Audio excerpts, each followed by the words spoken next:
Tuition দিদিমণির কাণ্ড। হলু বইটা বার কর।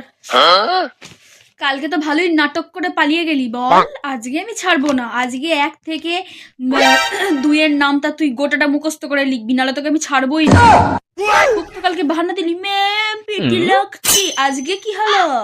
আজকে আমি কিন্তু ছাড়বো না তোকে।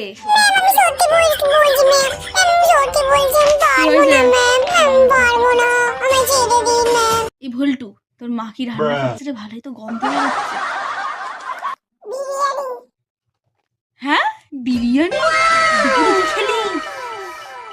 দুপুরে কি খেলি? বিরিয়ানি খেয়েছি। দুপুরেও বিরিয়ানি? তোর মা কি রান্না করেছে?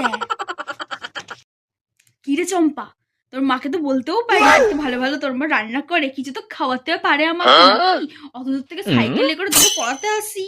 কেন, আমার মাই তো বলে দিদিমণিকে ভালোবেসে যা রান্না করে দিয়ে সব খেয়ে নেয়, কিচ্ছু ফেলে রাখে না, সেই জন্যই তো দেয় না আমার মা। আমি কবে খেয়েছি? তোর মা তো একটা হাড়কি পোড়া কিছু খেতেও দেয় না, বলে খেয়ে নি। কি খেয়েছি তোর মায়ের? কেন মনে পড়ে না 1 জানুয়ারিতে? মনে করে দেখো, আমার মা তোমায় 1 প্লেট ম্যাগি করে দিল, কিছুই তো দিলে না, গপ গপ করে সব খেয়ে নিলে। তোর মা তো ম্যাগিটা আমাকেই খেতে দিয়েছে, তাও তো একটু টমেটো সস দিয়ে দেয়নি ওপরে, তাও যা হোক করে ম্যানেজ করে খেতে হলো আমাকে। খারাপ হয়েছে তো রেখেই দিতে পারতে। বাবরে, এত চোবাবো কি? আমি আর আসবো না তোদের বাড়ি থেকে, চললাম।